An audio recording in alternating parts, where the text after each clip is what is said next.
Hi, I'm Yvonne with Why Paint Pastels, and today we're going to look at and talk about 10-minute drawings.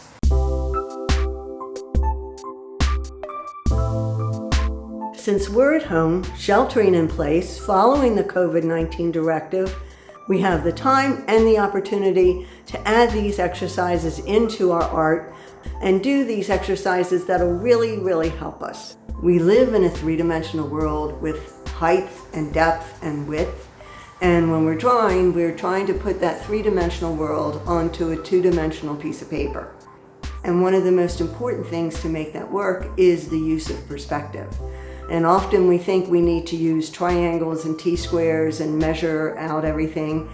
Well, in the practical application of it, it doesn't need to be that accurate. It needs to have practical accuracy enough to tell the story. How do we do that? How do we get from this mathematical approach and this more intuitive approach? Well, we build intuition. We build it through practice. And a way to get to that is to do 10-minute drawings, whether it's of animals, objects, in landscapes, but give yourself the opportunity to build that intuition. Let's go ahead and take a look at my 10-second and 60-second drawings, and we'll see what we think about them, and we'll see how I progress through the time frame. So before we start, I want to point out that you definitely do not want to use good art paper. This is an inexpensive pad of paper I picked up at the dollar store, and this is perfectly fine for these kinds of drawings. So let's take a look at what we did here. So here's my first 10-second drawing, and it's a step stool, and I really didn't realize how little 10 seconds is. The whole goal is to quickly capture aspects and the essence of what you're trying to draw. Here was another 10 seconds of my cart that sits next to my easel, and I just couldn't believe how fast 10 seconds went by. That was all I was able to capture. Next, I tried to do my easel. 10 seconds. So in 10 seconds, I was able to capture the top of the easel, what was on the easel, and the beginnings of the form. This one probably came first, then this one. But you just want to get the aspects. What is it you're seeing? And you want to fill up your whole space. And honestly, it's a little daunting to share this with you. But again, you want to try to capture the essence of what you see, the aspects of what you see, and then rip it off and throw it on the floor. And then move around the room or look at another object. So here we are with a boom stand. I was trying to capture the angles of the feet. Where is the pressure sitting? 10 seconds is very short. So I stuck with the boom a little longer. By the third try on the boom, I actually got more of the essence of the object. From there, I moved to the tripod with the camera on it. From doing the previous 10 seconds of the boom, here I was able to see the camera and the tripod a little faster and capture the essence of what I was seeing here. Oh, we're back to trying to do the art card again. That didn't work out too well, and neither did the light. 10 seconds goes so fast. So then I moved to a vase of flowers. And at least I got the shapes and the essence of what I was looking at. Here are my first 60-second drawings. So again, I tried the umbrella light. That was more difficult than I thought it was going to be. And here is another light.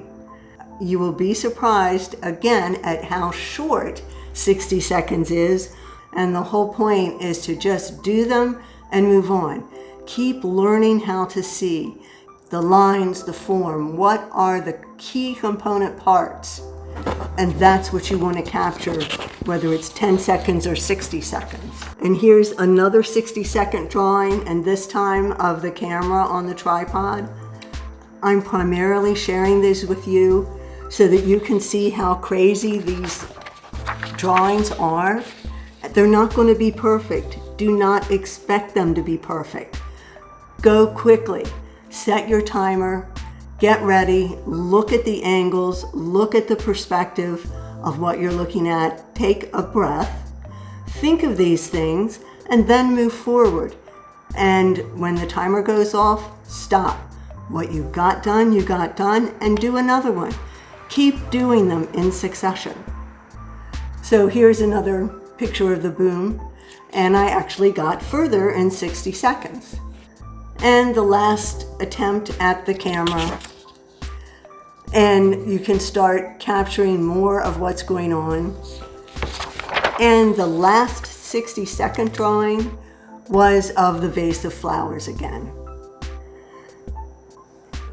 And I'm going to share with you some of my 10-minute drawings, which were very challenging. I chose as my object a cello, which is a somewhat complicated object. If the lines of perspective aren't right, it's going to throw the whole drawing off.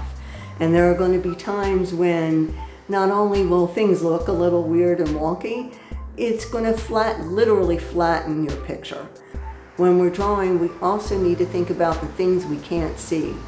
So how do they figure into the lines of perspective and the angles that we're drawing from? Or with the cello that we're going to draw, we have the body of the cello, and we have the parts of the curves of the body that we can't see. We can just see the top and the points.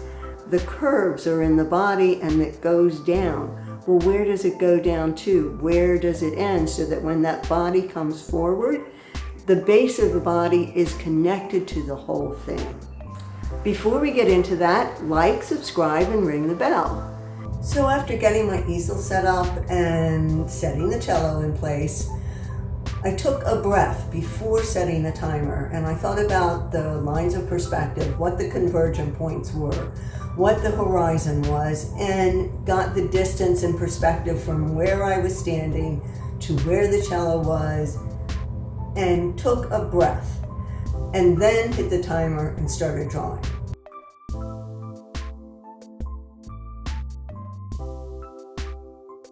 So in looking at my first drawing here, we can see that the body's exaggerated to the right due to the forced perspective of looking at a complicated object from a weird angle.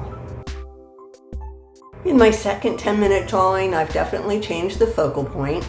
And again, I'm trying to imagine in my mind the convergent points, what perspective lines are coming towards me, which perspective lines are going away from me.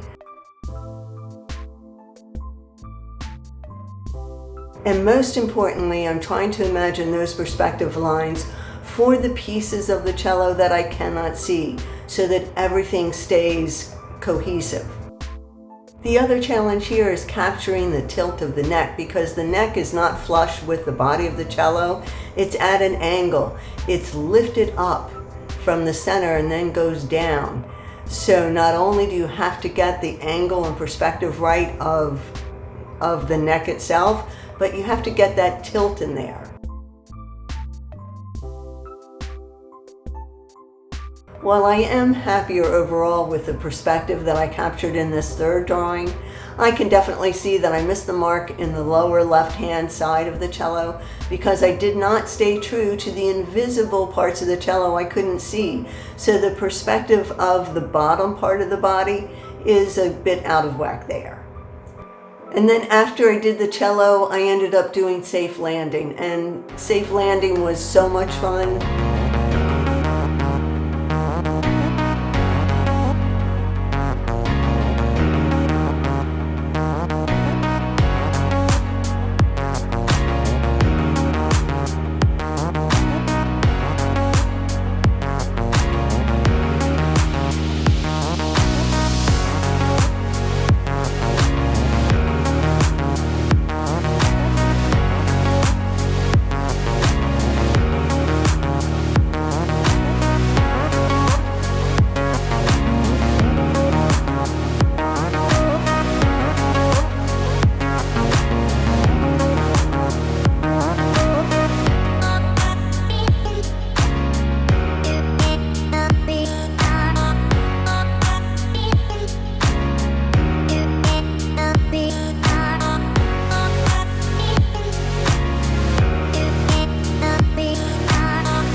in addition to our studies and getting better and building our abilities, always remember to have a good time.